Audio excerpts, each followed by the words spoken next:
Welcome to the Technology, Risk and Gambling podcast, produced by the Technology Addiction team at the Brain and Mind Centre at the University of Sydney. I'm Dr Sally Gainsbury, Professor of Psychology. This season is titled Informed Decisions, Financial Behaviour in Persuasive Digital Environments. And across these conversations, I'm looking at the question of what does it actually take for people to form intentions about money and follow through on them when the digital environments they're navigating are specifically designed to influence their behaviour. This season is supported by BetWell, a tool developed by our team at the Brain and Mind Centre, which enables people to bet with more insight, intention and clarity. BetWell is an example of the kind of intervention I'm looking at this season, which is designed to close the gap between people intend to do and what they actually do. So you can find out more at betwell.org.au.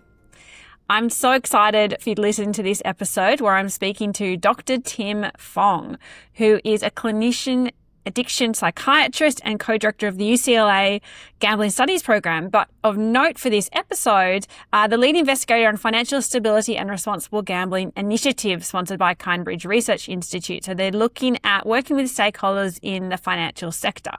We discuss such a range of things about people's own sense of affordability and gambling spend, the responsibility of financial institutions, and how we can turn it around so people are thinking about their long-term financial implications.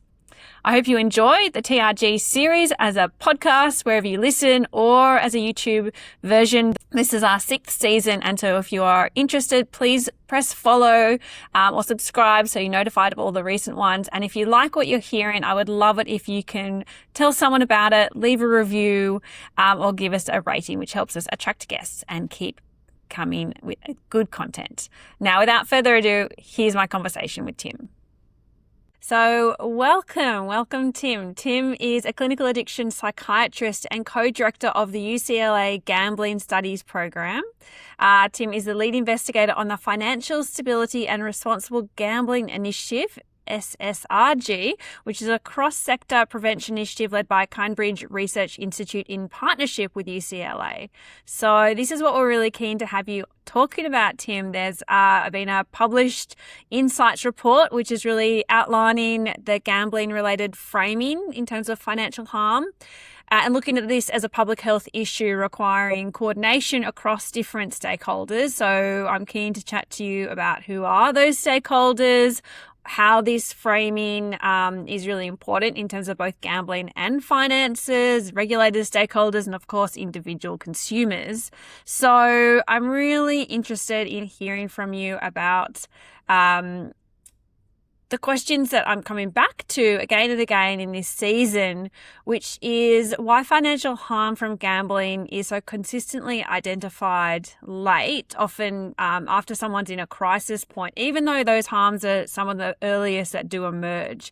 So what I'm interested from your work, Tim, is that you're asking the same question but looking at the other end of the system. So you obviously work in treatment, but this particular project is really more around the financial and institutional infrastructure in having you in. So I'm keen to have you contribute your clinical expertise, your stakeholder expertise, and I'm looking forward to getting into it.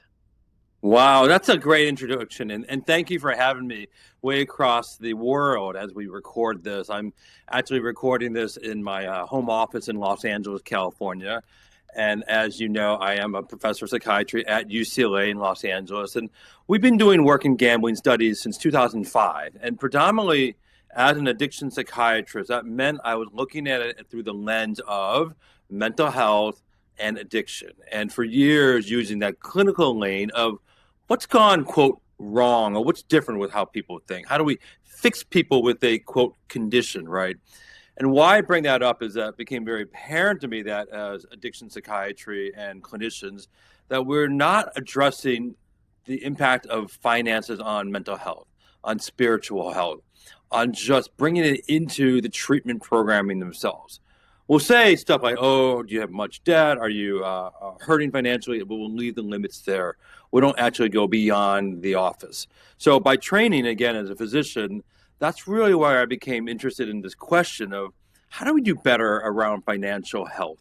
How do we do better not just with individuals, with our patients, but also with their families, and then ultimately with institutions and the way family and the way financial institutions go about thinking about gambling and things like that. So that's what this really is. The core nature of this really to improve people's understanding of finances and improve their mental health around it. So one of the key things I've learned, and been doing this for about a year now with the group, is financial health is mental health. And as silly as that sounds, it's so critical. So much of what drives depression, anxiety, misery, sleepless night, physical stress is financial strain. And it goes the other way around. When people are under a lot of financial strain, it leads to more depression, anxiety, et cetera, et cetera. Gambling sits as a perfect activity where people view it as the solution to financial strain, but also the driver of financial strain. So I think that's why we're really, really well suited to start to understand these things. But as another crystal clear example, I think about my own training in medical school. Think about your own training right out there in Australia. For me, college, 4 years of college, 4 years of medical school, 4 years of psychiatry training, another year of addiction fellowship. It's a lot of years. And I don't recall a single moment of teaching where we actually focused on understanding financial health, understanding how to ask about money, understanding what does it mean to go bankrupt, what does it mean to have debt versus credit, real basic stuff. So with that backdrop, that's kind of why we wanted to approach this issue around gambling behavior, and more than just an addiction, but really say, let's look at it from a financial side of things. Yeah, I think there's so much of that is very similar to my own journey. I started looking at the finances. Obviously, as a psychologist, the finances are really important. And people will say, oh, it's not about the money. People don't gamble for the money. And like, well, why are they not playing just free online games then? Like the money is important. If these things didn't have large jackpots or jackpots at all, that, they wouldn't be the same. So the money is definitely part of it, but I understand it's not, there's other factors to it. But I really like that point of what you're saying. So the money can be part of the driver in terms of, but also part of the solution of what continues the behavior is now I'm in a financial situation. I need this to win. And gambling to me is one of those very few opportunities in society that is like an egalitarian way of making money. Like if you want to have like a quote unquote life-changing amount of money, particularly in the US, we're seeing crazy levels of jackpots. And this really is life-changing for a lot of people. If you're not going to commit a crime or do something nefarious, a quick way of making the money that doesn't need a particular social circle or connections or education. Gambling is one of those few things out there that literally there's no awareness of who the person is that's winning. So I could understand that.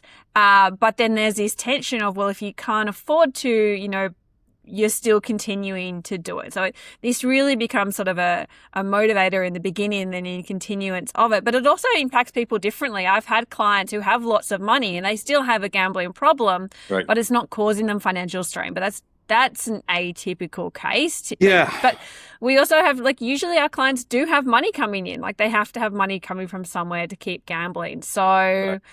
I think the money is really intrinsically part of it, because also the gambling harm, even when the gambling ends, that harm can from the spend and the debt, that will continue on much, much longer.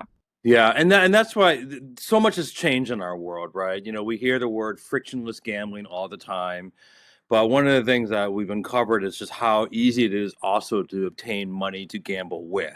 So I remember when I was in college, it was very difficult. I didn't have a credit card. I couldn't get a loan from a bank. Now you look at what a lot of our American college students are able to do. They're able to get online loans very easily without collateral. They're able to get credit cards. They're able to get debit cards. And now through a lot of the financial tech software, they can get, money moved from friend to family in an instant. They can get even gamified loans, right, where you can take out a loan and then you pay back a certain amount, you play a game, and they take off a little bit of interest. So all these worlds have changed to create a world where not only gambling available 24/7, but money to gamble with is also 24/7. And if we don't pay close attention to that, I think that's where potentially there could be a lot more harm down the road. And in the very least, a lot more confusion. Like one example of something that I learned from this project and talking with people, that I used to ask patients, so how much debt has gambling caused you? How much debt are you in today? And then what I recognize is that that's not a completely proper question, because I had one patient say to me, well, I don't have any debt. I don't have credit card debt. I don't have any loans, but I spent my entire college savings, which was $200,000. So if I asked him, do you have any debt? He said no. But I said, do you have any financial strain caused by your gambling? Absolutely. In what way? Well, I spent out my college funds from 200,000 to zero. That's a crystal clear example where a lot of therapists might not have asked it that way. They would have just said, well, do you have any credit card debt? No.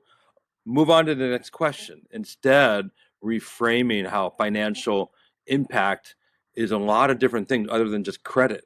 I had a financial investor tell me one should never gamble on credit because that'll create more harm, right? You should only gamble with what you have. Now, of course, that makes some intuitive sense, but it's really, not always true. Where a lot of the times, people nowadays they don't gamble with their own money. They just say, "Hey, give me $100 on PayPal. I'm going to use that. I'll hit you back up next week." Well, that's a loan, but that's a loan guaranteed very, very quickly. Yeah, I agree. I do think my interest in this financial side started to increase around the time of buy now, pay later, and those rapid, short-term, smaller, quote unquote, smaller loans that are being advertised everywhere, very deliberately targeted at people who obviously don't have the funds to be paying it back. So this increase of money and finances, and that aspect of, like you're saying, of where the money is, like one of the few very, very fungible things in our society. So I might not have debt, but I'm living off, canned goods because I can't afford to pay the groceries. Oh, and critically, we're seeing, particularly for younger people, they're working, they're earning money. And even if they can pay their rent, they don't have as much discretionary spend. So they're not really enjoying life. They don't have savings for a holiday, and they're not putting anything away. They might be working full time, but when it comes time to, settling down, moving to the next life stage, they've got absolutely nothing to show for it. And this isn't realized as a harm for people. They're not seeing that as a harm, but those harms are very silent and accruing for them. And I think you're right. Those questions aren't asked, and they're not assessed, and they're not part of the, the gambling screen. If we're thinking of like, well, I don't have a problem, therefore I have no harm. And I think that's in Australia, at least, we're really shifting away to looking at those harms as opposed to, oh, I don't have a problem. And I think that's a really positive move around, well, what is actually the consequence of this, regardless of whether it's a diagnostic issue or not. That's interesting. I'd love to hear the differences in spending habits of Australians versus Americans. Well, right now we know that our credit card debts are at the highest that they've ever been. We also know, again, the focus on money and obtaining wealth is a huge part of the popular culture, right? Whether it's crypto, meme stocks, get rich quick schemes online, people who are trying to, make big jackpots through Pokemon cards, or here's my bet that's going to make you a millionaire. So there's a constant drumbeat of, hey, spectacular wealth is out there, and you too can achieve that. Our Powerball, as you mentioned earlier, just yesterday, the jackpot was $900 million. So, and now people don't even we don't have lottery fever that. So people are desensitized. They're just, whatever, just another day in America. So the other thing I think is really critical is all this financial tech. We're a cashless world now, right? Yeah. So I remember as a kid, when you hold bills in your hand, there creates a sensation of, what does this mean? There's a value. There's oh my gosh, $100 bill. If I remember the first time you see one, you're like, oh my gosh, because you knew it was worth that much. That's not true, I think, with digital currency. It's just digits, and that creates... It's not salient. No, it creates a desensitized relationship where it becomes easier to just spend, lose it, miss it, not recapture it, and you go from there. I was at the casino the other day, and I got one of those cash out vouchers, and they don't give you coins back from the slot machine. They just give you a paper ticket that says how much it's worth. but it had no worth because it was just a piece of paper. So that world's changed. That means we as researchers and clinicians have to change and adapt to the times as well.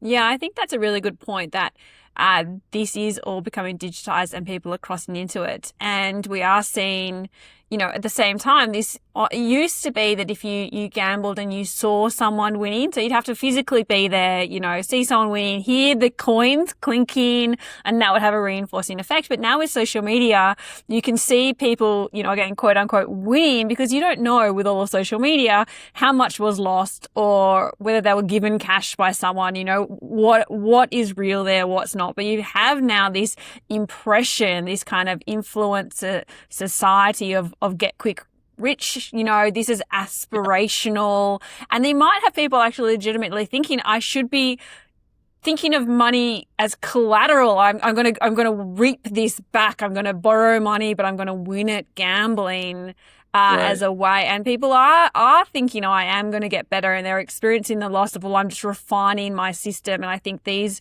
worlds between financial product, gambling products in Australia now, it's not legal to gamble on credit cards. So we can't use credit cards for our online wagering.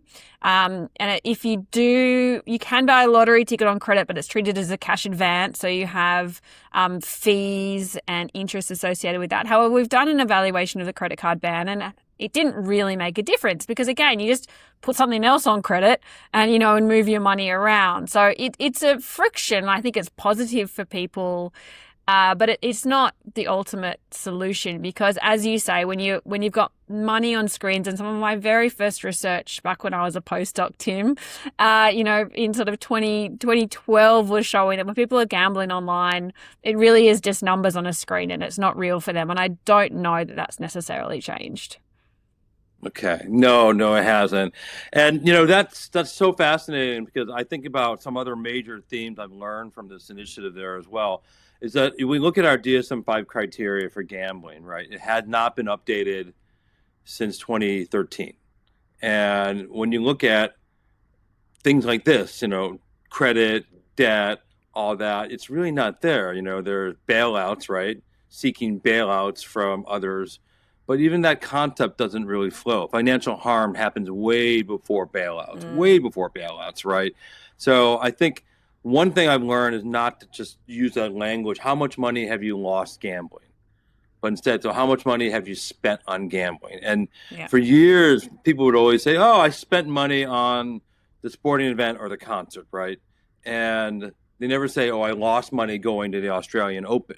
So for years, people have always equated gambling as when I lost money, there was a parallel I could have won, that there was definitely kind of a chance I could have won. And really what I'm trying to move toward is say, no, you're going to spend money on gambling, just like the way you spend money on the movies. Just reframing that helps people. Because the biggest myth that we still see a lot in treatment, of course, is that people viewing gambling as a job, viewing gambling as a side gig, and viewing it as a financial activity that if I'm really good at it, I will be net positive. That's, I think, the biggest part of financial stability and responsible gambling, is that this is not a job. And even if you think you're good at a skill thing, you're not going to yield. So I just came back from a conference called Bet Bash, which is all professional sports gamblers, but these are not people with gambling disorder.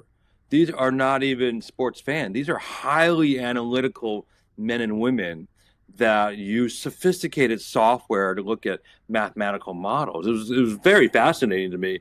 And to them, it was a job, but what they were doing wasn't gambling or betting. They were doing analysis to a level that I still can't quite grasp and understand. Yeah, that's really interesting. I want to go back, and what you said really resonated with me, of reframing how people think about gambling as spend, like you're going to a concert or a movie or playing golf. Because going skiing is a very expensive activity, but it's not stigmatized. And if that's what you choose to spend your money on, that's that's fine. But that idea, what people tend to think is they don't think of gambling as spend because they don't think of the spend until they've lost it. Like when you place a bet, that's not considered a spend. That's like a pending transaction that hasn't lost yet, as opposed to thinking of it how the machine or the casino thinks about it as that money is now out of your account. That is spent money. And if you have a win, then that's money back in your account. That's kind of the bonus part of it. That's not how punters tend to think. They sort of think, I won, $150. It's like, well, but 100 of that was or probably like 100, 37 of that was your money you bet, and like a small amount was that back. That was your money. Like that was, so, you might have, and so you're thinking of your loss and your spend and your turnover. And I speak to people who are on the bookie side and they hate it when I talk about spend and turnover because they're like, that's fake because it's money rebet. I'm like, yeah, but that money that they won could have been withdrawn. Like that's not actually house money. That was their money had they taken it out. Like, so they're choosing to re-spend it as opposed to like rolling it over. Like that's not how money works. But if it's in an account, people are like, oh, it's house money. And our research with our economist colleagues does show this, that after a win, people are actually placing bigger bets. After a loss, they're not placing bigger bets, but often because they're running out of money, they're placing riskier bets. So like the people are responding to these events and outcomes in real time. That's so interesting. And so that's where I think there's a couple things that we started to see interesting. I've seen some companies now say, oh, let's bake in so when you win money on a sports bet that a certain percentage then gets deposited into a savings account that you can't touch until 15, 20 years from now. Others are saying much more, well, let's look at how to do the pre-commitments, make your budgets and set your goals ahead of time. But I think it goes back to just essentially financial literacy and education around gambling before you learn to gamble. So I think about myself, I learned to gamble, from who? My brother, my uncle, right? And I remember, friends. So it's not like you learn from a legitimate source. And I think that's one of the areas that we're getting into. In America, I'm curious what they do this in Australia, is in America, we're now having mandated financial literacy in high schools. Not every state's doing that, but many states are doing that. So like 30 to 60 hours a semester, right? For like 16, 17-year-olds. And, kind of like driver's ed. But I think one of the problems we've uncovered is many of those financial literacy curriculums don't talk about gambling. They talk about checking accounts, saving accounts, what's a stock, what's a bond, retirement account. They don't talk about gambling, and they don't talk about the mental health aspects of spending money. So that's something we want to kind of move toward. Is there anything like that happening in Australia, that movement of teaching the young people about money and their relationship to money early on? Yeah, well, actually, some of the first guests on this season were talking about this. So the first guest I had was Professor Annamaria Lusardi from Stanford, who's really pioneered the whole financial literacy movement and has championed that within schools, and I suspect would have been involved in that decision in California to have it in schools. And then in Australia, we have a couple of foundations that are pushing financial literacy in school and providing it free, but it's definitely not in the very crowded curriculums. It was definitely not mandated. And I agree, like the financial literacy often is possibly like over kids' heads if they're talking about retirement. We know from all our research, telling people about retirement savings when they're 15, they can't even imagine themselves as 20-year-olds, let alone as 80-year-olds or 60-year-olds. And retirement is such an archaic concept these days when people are living longer as well. So it's really hard to get that to stick when they're thinking that's like a future problem. So I do completely agree that fundamental financial literacy skills are essential, but I think we need to start couching them in ways that are going to be, and I certainly think that the youth programs have done a pretty good job of trying to make them relevant. But I agree, I've actually been looking at this idea of gambling literacy and how do we teach people the foundations of what they know. And I similarly have been speaking to sort of professional bettors some of whom don't even give me their real name because they're Right. But they are talking about this idea of thinking about bankroll management and how do you understand true value of a bet, even interpreting what the odds mean. If you're looking at a website, how do you work out what's a value proposition versus something that's in the favor of the bookie. So some of these fundamental skills that aren't being taught, or if they are, they're being taught potentially by the bookmaking websites, which, obviously aren't necessarily in the favor of the individual as well. So what's the legitimacy of these sources of information?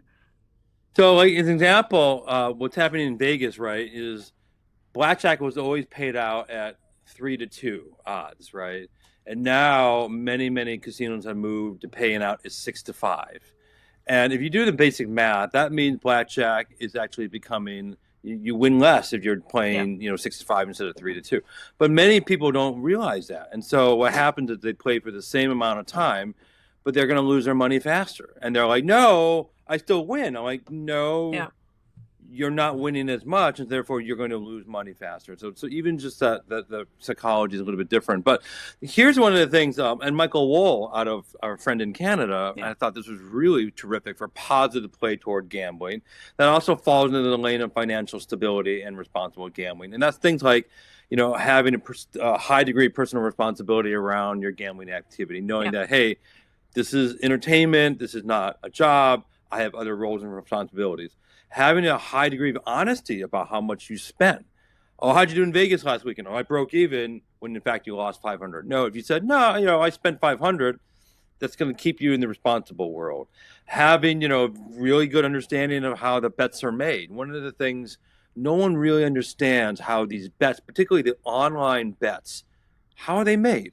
Who makes them? Where are they coming from? And I think a lot of gamblers fail to understand that these bets are pre-designed for you to engage, spend more, keep going, and the math odds on the bets that are presented to you, particularly in sports, oftentimes is nowhere near what the true value is actually going to be, right? And so then the last part of positive play, of course, is just having a very clear preset budget that you honor and stick to during that particular gambling session.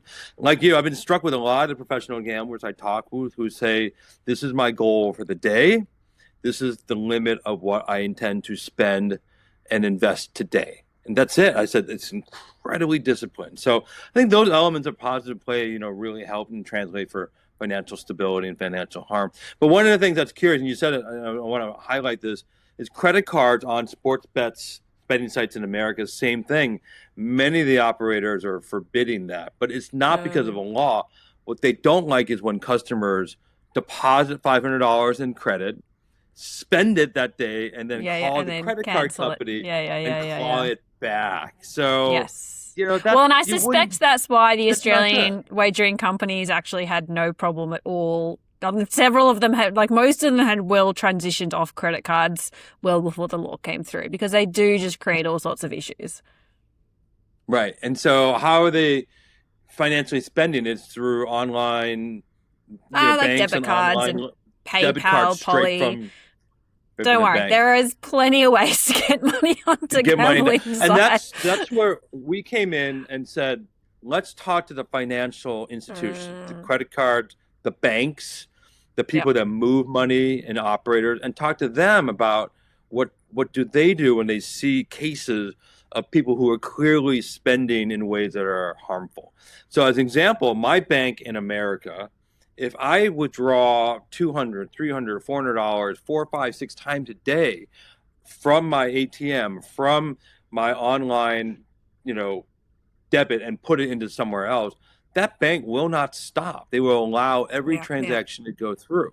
And we've been talking to some of these banks in America to say, hey, if you know someone's withdrawing and putting it into an online gambling account, do you not have the ability to just stop them? And literally, this is what a banker in America said to me. This is America. This is America. If you want to spend on tacos and pumpkins, that's your freedom. We're not going to intervene and stop you. Whereas in Europe, when we talk to some of our colleagues, some banks will say, put a stop to some of those transactions. So that's something where we wanted to talk to more about. I was talking to a credit card company. I said, same thing.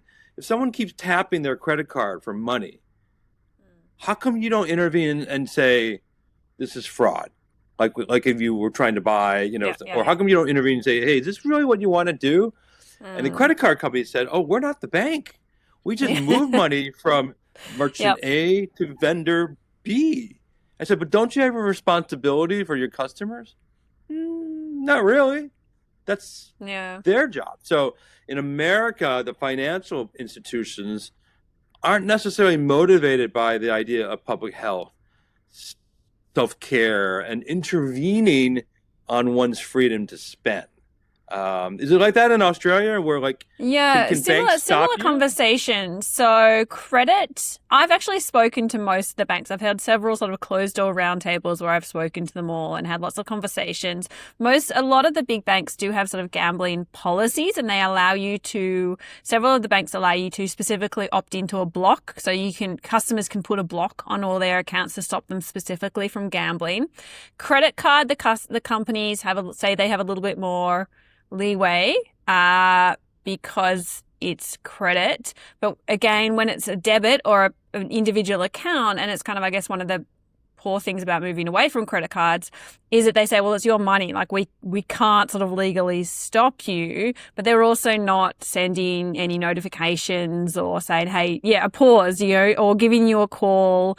So my encouragement also would be, and I've spoken to actually some of the We've had a couple of episodes. I'll put a few episodes in the show notes here. I think the very, very first episode ever of season 1, we talked about banks. So it's really been a running theme. And we had Nikki Bond on from the UK, where the banks are also a bit more proactive in terms there. So I do think there's a lot more banks can be doing, if not to stop, then to slow down, put some friction. Even if they're saying, hey, we think this is fraud, that's something that, because I understand banks don't want to sort of annoy customers, but I don't think anyone's getting upset if a bank thinks it's fraud, because customers are happy. Like we do want you to act if someone has actually stolen my credit card. So I think that there's a lot that can be done from the financial institutions, including the credit card providers, anyone that's facilitating payment where they're seeing it go. We know from our research that, more than one deposit a day is like a high risk transaction. So we're using multiple deposits. I had a patient a couple months ago, and he had an online betting account, and he'd make withdrawals $25, $30 at a time. But it was up to 30 or 40 withdrawals a day. Yeah. So it was just consistently just moving, and bank never intervened. The wife didn't know. And when she discovered, she was shocked by not the volume of money, but by the frequency of withdrawals that were occurring. And again, this was withdrawals done on his computer, just like we all can do it from our computer. Yeah. Go back into the 80s. I remember when I was a kid, before ATMs were even invented, you had to physically go to the bank, wait in line, put your slip in a pneumatic tube, right, and you got your money. So that's where I think this has been so interesting for me to continue to learn more about these and really encourage our clinicians to ask some of these questions, not just how much do you spend, how much do you lose, but how do you get money? Where do you get money, and how do you get your bets and wagers down? That's something many clinicians don't do. They understand brick and mortar easy, but particularly the digital online world space, I think that's real unique. So what are some of the things you're working on financially out there in Australia to promote financial stability out there that we could use here in America? Yeah, there's a good organization, the Etc. Foundation. I had Tracey West on from who used to work there in the season, and so there are work more being done at sort of a school-based level. We also have financial counselling, which is a really useful tool. It's free. So anyone in Australia can see a free financial counselor, which isn't a financial advisor. So it's not to tell you, how to make money or what to do with your money. But if you are having any money issues, they can advocate on your behalf, consolidate your debt, go to the banks, and try and help you, or even if you just want to help making a budget. So if you're looking at your situation and thinking, what am I going to do? They'll sit down and have a free meeting with you. So there's some really good resources there. But I'm working on more preventative point of view. I think, like, how do we avoid financial harm? How do we get people thinking about their finances in the long term, particularly the group that have been targeted by gambling ads and financial ads, which I'm keen to get your thoughts before we finish up on financial products, because we're seeing these young people, they're working, they're making money, but they're not banking money. They're spending money on gambling. The gambling companies, I don't want to put it all on the individual. The gambling companies are sending them pre-filled multi-slips, which have terrible odds.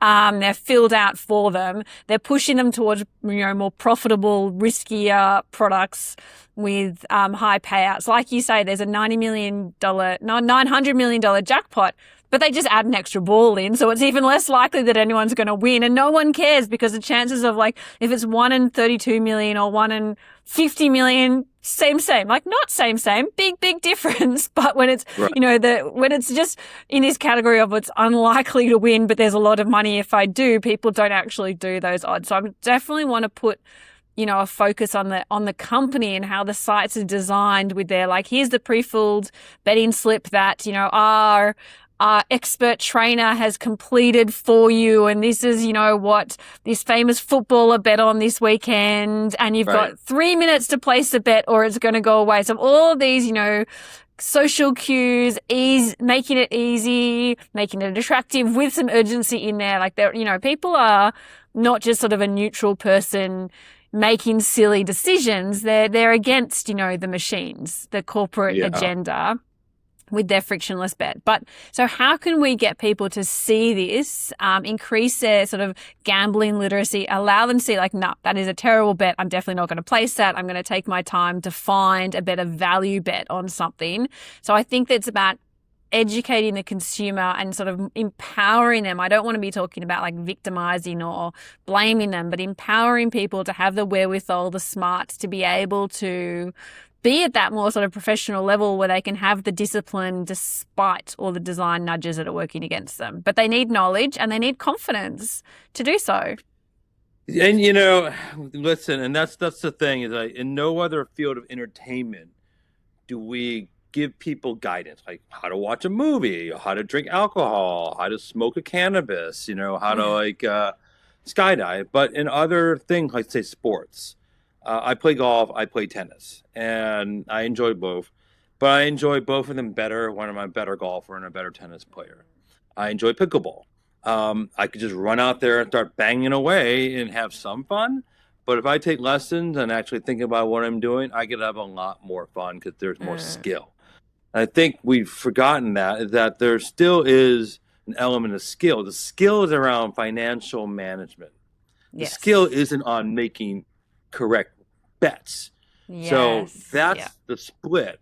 And unfortunately, I think everyone wants to run before they walk, and everyone wants to just, be the guy or the gal that makes $1,000 quickly. So one of the things I think about how we do that, again, it just starts with, the adults in the room introducing it at the very beginning down to elementary school and middle school, and say, hey, there are so much out there about gambling that's fascinating, interesting, but let's empower you so that you can be a better, that you can be a better manager of finances, things like that. I remember, I'll tell you a quick story. I learned to play craps by taking a class through the Los Angeles City College.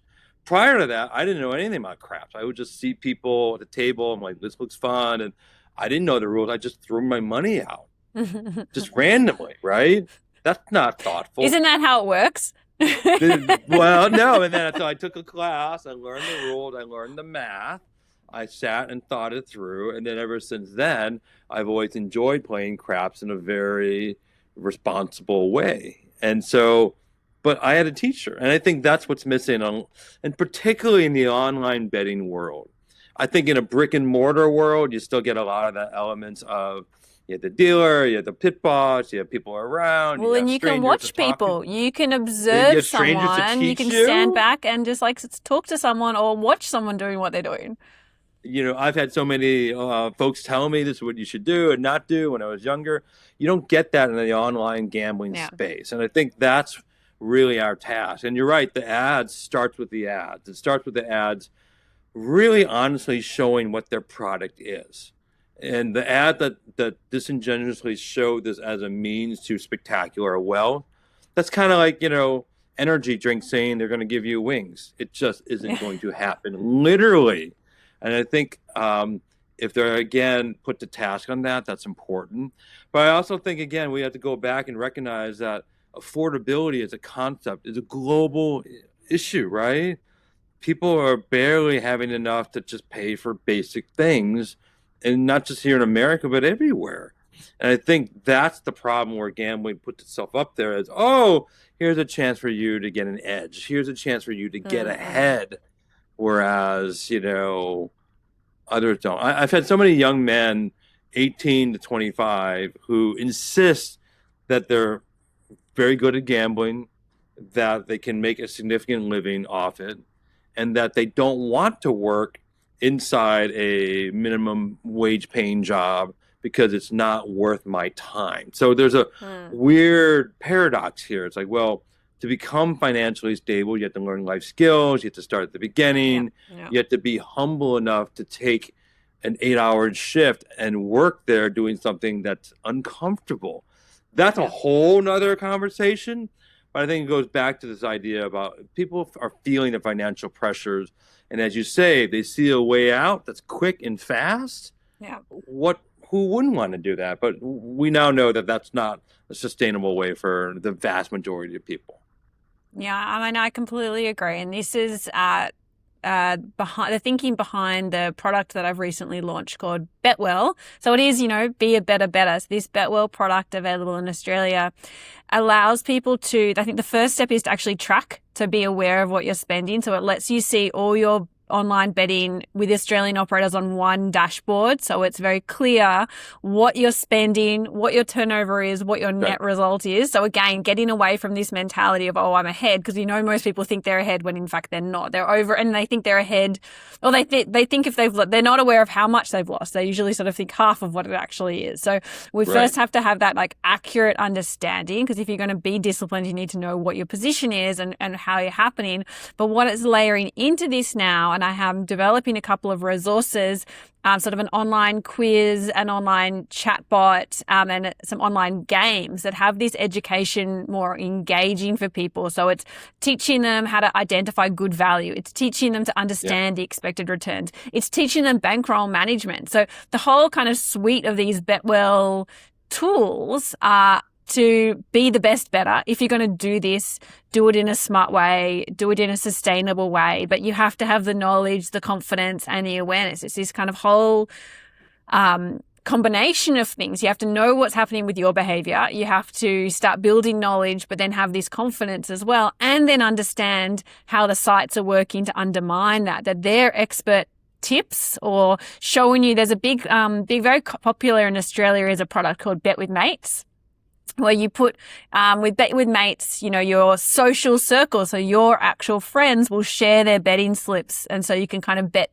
on the same things they're betting on, or you can follow like a famous person's betting slip. So understanding these kind of mechanisms, like the companies love this because then everyone's making, bets that aren't necessarily savvy bets. So having the wherewithal to be like, I actually don't agree with that, or I can see that's not a good value, or I've already reached, my kind of high volatility bets. Now I need to make some, like you say, more of the grind or smaller value bets, or this is what I need just to have fun. I actually don't need a massive bet to have fun. It's fun enough for me if I have a small something on it. So this is the products that we're looking to develop. But the question is, how do you get people to use these products? How do you get them interested? That's the key. Because we've actually developed them every step of the way with bettors. So we mock it up, show it to people. Would you use this? What do you like about this? What's fun and enticing? So every step of the way, we work with regular bettors to design something they would use. And then we're working with the wagering operators to actually push it out. To have the wagering operators encourage people to use it. The way you're describing it is it's kind of like safe sex education, right? Is that people have always had resistance for, condom use for hundreds of years, right? And then through, normalization of it, through acceptance, through improvement in technology, people will use them to a certain degree. I feel like that's where we are with responsible gambling, and and I know people don't even like that term, responsible gambling. People, oftentimes that's a controversial term in of itself, and so I do think that's why we're using the different terms like financial literacy, financial training, improving financial health. I think those terms matter, and I like those. And even something as simple as I've been learning more and more. I like being more precise. There's a difference, of course, between investing, betting, and gambling, right? And I think is there, Tim? So this is what I want to hear from you. Tell me what is happening in the US with these financial products. Well, and that's part of the problem. They've all been mushed together. Yeah. So investing, as I define it, it means I'm putting some money into a company, into a financially secure product where on the whole, I'm likely to get a return on my investments either now or at a much later time and down the road. And you've actually purchased something. You have a share in that company that has intrinsic value. Own something. But I'm using my own knowledge and decision-making to decide what I want to invest in. Number two, betting is basically between two people where my knowledge and understanding of event, I'm putting it up against someone else who takes the opposite side. I bet you that the United States team will beat the Australian women's team in soccer, something like that. So, but the outcome is due to chance, a small part, but also, it's depending on skill and the outcome of the event. Gambling is putting something on value, essentially in an event of uncertain outcome, mainly due to chance. The lottery, slots, blackjack, things like that. And now we're seeing even more so when we start to see games, again, online social casino games, casino-like games, things like that are essentially due to chance, but also have jackpots attached. So, but we start to see all these worlds merging together. As example, the meme coins and crypto.com, the gamification of a lot of financial tech software where it says, oh, if you do 4 trades, you get a 5th trade free. Or here's a pre-baked derivative options for you. Get in it right now. It expires in 2 hours. 15% guaranteed return in 7 days. So we the financial markets are offering bonuses and promotions and loyalty programs. When I look at these websites, they look like a betting website. The same strategies for customer retention and engagement and stickiness. We talk about these things are frictionless to get in, but they're also really sticky, to get out. And I think that's part of it. So we're seeing that. The problem is, of course, all in America, all these different regulatory agencies are not talking to one another. The prediction markets are regulated by the federal government. The sports betting apps are regulated by states or not regulated at all. The social casino games are not regulated at all. Investment companies, crypto, obviously, and meme coins are not regulated at all. So it gets really confusing for people because they think, well, everybody's doing it. It's so normalized to spend and put your money on risky financial activities, investing, betting, gambling. All of them are the same umbrella, right, of risky financial activities with the promise of getting you more. So it's the same family, and they're all cousins, but now you can't tell the cousins apart. That's what we're seeing here. And again, we have 2 young sons, and they're growing into a world where this is the norm. It's not becoming the norm. This is the norm. So they expect everything to be gamified. They expect everything to be really fast. So I had a conversation with a patient of mine. I said, you could get 3% return on your savings account right now. So that means if you put $10,000 down, you're going to get $300, back at no cost a year from later. And he goes, well, why would I wait a year? I said, federally backed guarantee you will get $300 to the good. It's classic impulsivity. He said, why would I wait a year to get 300 when I could bet it right now and double it? I said, but you could also lose it. And then there was that false notion, but I'm not going to because I'm really good at sports betting. That's 100%. So this is what we're up against. So I'm keen. Tell me, as we're finishing up here, what are you working on? Where are you? Where is you? I've told you my sort of pet projects. What are the projects you're looking at? So on the financial side, we have a couple of things. Is that number one, we're developing clinical tools for clinicians so that they can ask about financial health, that we can inform them about the current landscape of financial tech that's out there. Number two, we're really wanting to work to continue to educate the financial sector about what gambling addiction looks like and about what are the tools we can use to intervene sooner. Third, we're baking in gambling-specific financial literacy curriculum that we want to use for high school students, whether that's going to be online modules or a series of podcasts that a school could plug and play. And fourth, we're just talking to as many people as we can to kind of spread the word and get into things like policy, advocacy, and get to things like mandated financial training, for financial counselors or financial advisors. We're also looking at the world of, again, credit cards to say, hey, if we could ever get laws passed to get banks to say no to 8 withdrawals a day to the same gambling operator. So part of it goes back to how do we make these products, whether they're handouts, podcasts, discussions, roundtables, to kind of normalize and renormalize and make it really cool to empower people to learn about financial rather than say no. Again, when I was in high school, we had the option of taking home economics and shop. Did you have that in high school? Was that a thing for you? We didn't have shop, but we definitely had home economics. I think I made soap. So I took shop, and you learn these. Part of the concern in America, some of these kind of real world life skills training had been removed from high school. They don't teach driver's ed in a lot of American schools anymore. I took it for 6 months. Didn't make me a great driver, but I still took it. So part of our call is to get these financial trainings back into the high school, done by adults and by peers in a non-judgmental way that gets people interested in motivational and understanding how these things are rather than just walking in. Because again, too often by the time I see patients, they walk into this internet world, they get excited, they see all this, they go online, they get false information, they get false notions of their abilities, and it's too easy for them to dig deep. And I'll finish with this one story that's shocking, but it's emblematic of our times, of a 14-year-old boy who loves sports and who told his mom, I want an account on this prediction market. Mom thought it was a video game.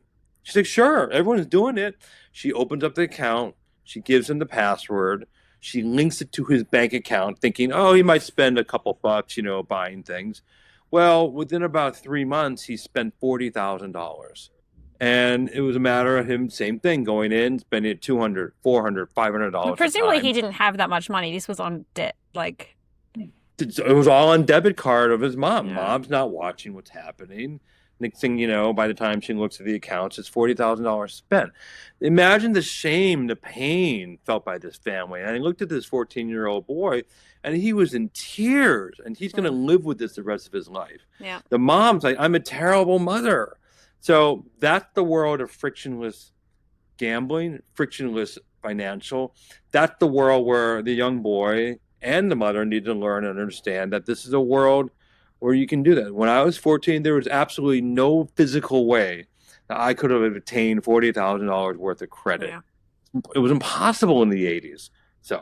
But we're excited to be doing those things. We'll be there at G2E in the conference there, as you will be, and end of September, early October. And we hope to take a lot of our financial stability messaging to various conferences, not only the medical conferences, but also to financial conferences so that they can hear about some of the work that we do in gambling. Well, it's really important. I'm very pleased to be part of it and keen to keep up the conversation. Tim, it's been so much to talk about. Before I finish up, I've got 2 quick questions for you. For people who want to follow up, I'll put some of those recent reports that have come out and in the show notes. But what is a book or report or resource you recommend people go have a look for? So they can take a look at our website, UCLA for information. They can also look at the Financial Stability and Responsible Gambling website, which is fsrginitiative.org, fsrginitiative.org, all sponsored by Kindbridge Research Institute and UCLA Gambling Studies Program. That is great. And is there anyone else in this space you would recommend that people listen to or follow to who's kind of doing some good work? Well, there's you, of course. I think, of course, Michael Wool out of Canada doing a lot of great work on this area. GamFin, which is a group that we work with, which is a financial counselors for people with gambling disorder, are also starting to put things out. And I think there's just a lot of other voices that are slowly starting to come out. What I don't recommend is following a lot of those gambling touts that tell you this is the team you should bet on and this is how many units you should play. That is a very good call out. Well, Tim, thank you so much. We haven't touched on any of the questions I planned because we had so much to talk about and we went well beyond the time, but it's always such a pleasure. Thank you. Yeah. Let's do it again. I look forward to seeing you again. Take care of yourself in the land down under. That's Dr. Tim Fong from UCLA's Gambling Studies Program. I really enjoyed that conversation with Tim. Sorry it went a bit longer than usual, but there was just so much that we wanted to chat about. The favorite thing that Tim said that I really want to reiterate is thinking about gambling in terms of spend as an activity you are spending money on, full stop. That is a shift that I think would be really insightful for people and make a big change to the likelihood of developing gambling harm. If today's episode raised questions for you or you're interested in this content, please have a look at the show notes where we will link to those resources Tim mentioned. You can follow along on Spotify, Apple Podcasts, or wherever you listen, or catch the video version on YouTube. If you like this content, please check out the previous seasons. Seasons 1 through 5 are all available via the Brain and Mind Center's YouTube channel. And it would be amazing if you could leave a comment, or let someone else know about this season and episodes. This episode was recorded on the lands of the Gadigal people of the Eora Nation, and I recognise and pay my respects to elders past, present and emerging. The people on the lands who've been sharing for thousands of years stories, knowledge and looking after the land for the generations now and to come. This podcast is produced by the Technology Addiction team at the Brain and Mind Centre, and my huge thanks to my production support from Eunice Swing and the team at the BMC. I'm Sally Gainsbury. Thank you for listening.